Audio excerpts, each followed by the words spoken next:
When I first started as an animator, one of the most challenging things was drawing characters in dynamic poses and handling those scenes with the crazy Dutch angles and difficult perspective. Hi, I'm Dong and I'm an animator based in Japan. When I was just a beginner, I struggled a lot drawing those kind of scenes, but I had a lot of help from my seniors who gave me direction when I had difficulty, and today I'll show you some things that I had learned from my own journey.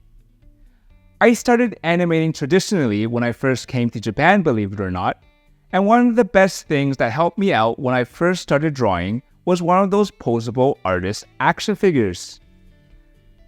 You can get these for about 2,000 to 6,000 yen depending on the scale and whether you prefer something name brand. The more expensive ones might have better joints, more parts, and other attachments. This one I have is on the cheaper end. It's a no-name Chinese brand, but I think it does the job pretty well. These are pretty self-explanatory. Take the action figure and pose it to what you want to draw, and shift it around and use it to match the perspective of your scene. Let's try drawing this guy in this pose. This is a pretty dynamic pose of someone mid-run with the camera pointed down at them. The head is also in this 3/4 down view where it might prove difficult to draw. Drawing the head in this angle used to be the bane of me, but let's try it anyways. The actual drawing part is not that much different from drawing normally. We still follow the same steps as a standard drawing. We just glance at a reference action figure occasionally while we do it. When doing drawings in perspective, we need to make sure to understand the space we are drawing in, and we should always do that with a perspective grid. It doesn't have to be 100% accurate, just enough for us to understand the 3D-ness of our space is fine. Then, blocking out our character, let's add a mask for the head, something ovular with a slight chin shape, and a line for our eyes to lie on, all while making sure we are keeping to our perspective. The torso and the rest of the body can also just be simply blocked in. And from there, we can extend the legs and arms from the body. Look at our reference often to help us understand how the different body parts look in perspective and the ways that they foreshorten. Having the action figure by your side should help your drawing be more true to life and have a greater sense of perspective and lifelikeness.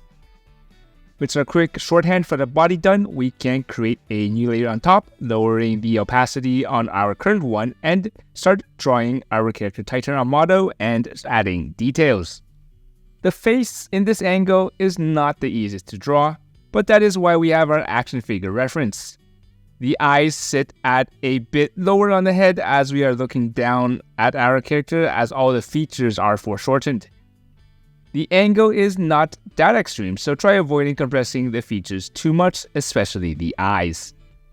The nose should also sit lower down on the face to really push that sense of perspective, and the little bit of fat that connects the nose to the upper lip should be quite visible at this angle. For drawing the head, I recommend you get a small makeup mirror and have it at your side when you draw so you can reference your own face.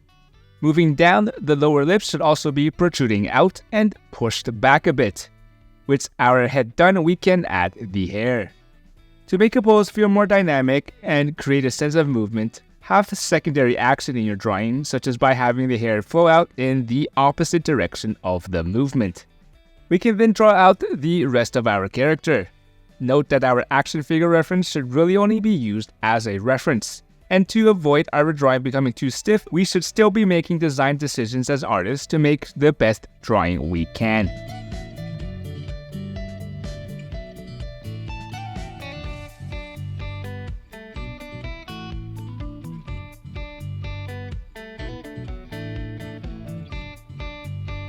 And to finish up, let's add the highlights and shadows on separate layers.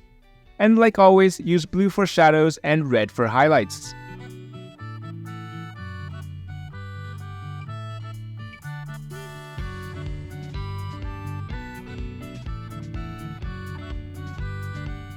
Looking nice. Being able to draw these kind of poses in this kind of perspective will help you go a long way as an animator. During the production of Blue Giant, I had switched to a fully digital workflow using the software Clip Studio Paint, which is what most but not all animators here in Japan use. What I like about Clip is that it has a really robust 3D engine built in that allows you to add and manipulate a 3D mannequin. Other software such as Photoshop also has a 3D engine, but Clips is probably the easiest to use. For me, drawing a low-angle shot where our camera is looking up at a character's face has always been challenging. The way the face foreshortens is just so funky looking sometimes. Let's try drawing this pose using Clip Studio Paint's 3D mannequin feature. First, open up the Materials tab. We can find it under Window, Material, Body Type. The Material tab should pop up and there should be two default 3D mannequins, one male and one female. I'm using an older version of Clip Studio Paint, so your models might look slightly different. I'll drag the female model into the Layer tab under our working layer. Manipulating the mannequin is pretty easy. Just select the Operations tool and while having the Object subtool selected, click on the model once and a selection of several blue circles corresponding to the different joints show up. Click and drag these blue circles to quickly pose your model. I think I'll have our character put her hands on her hips.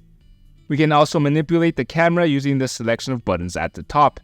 The first three buttons will rotate, pan, and zoom in and out of the camera. Clicking once more on the different parts of the model, such as the head for example, allows us to fine-tune that one part of the model further.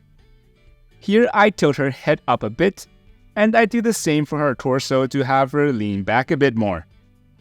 At the bottom right of your model's bounding box, there is a button to open up the setting for your mannequin. You can look through these at your own time, but there are settings for things such as height, gender, and head-to-body ratio. I'll up the head-to-body ratio since in the Japanese style, people's heads are generally slightly larger than real life. There are also options for changing the perspective under camera, and that is also very useful.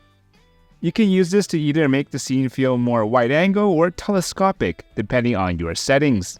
You can also adjust the perspective outside the menu using the scroll wheel.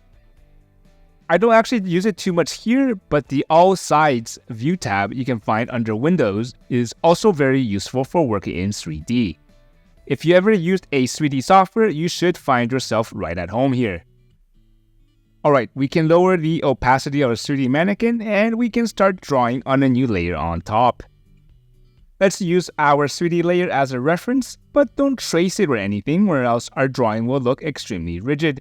And that's the kind of issue with 3D in general. They can look quite rigid unless you add a personal touch to them. I want to give our characters a look of superiority as she looks down on us and the camera. So I'll give her a wide smile with a slight squint in her eyes, like a little bratty princess or something. Once the head is done, we can move on to the hair. I get comments on this sometimes, but yes, I like to draw the hair on a separate layer because it makes it easy to change up after we finish drawing it.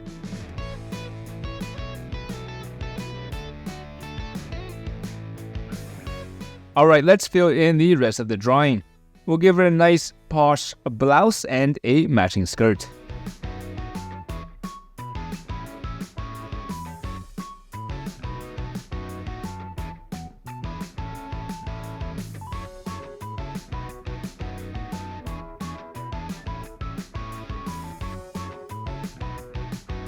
And like always, let's give her some shading on a different layer.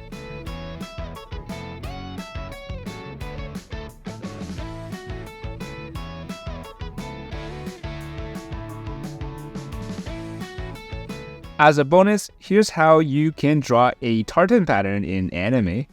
First, draw a grid with a green color, making sure to follow the contours of our character's skirt. And then, using a red line, double up the grid we drew like so. These kind of patterns take a lot of effort for the cell painter to finish, but once they are finished, they do look fantastic. Shade everything in.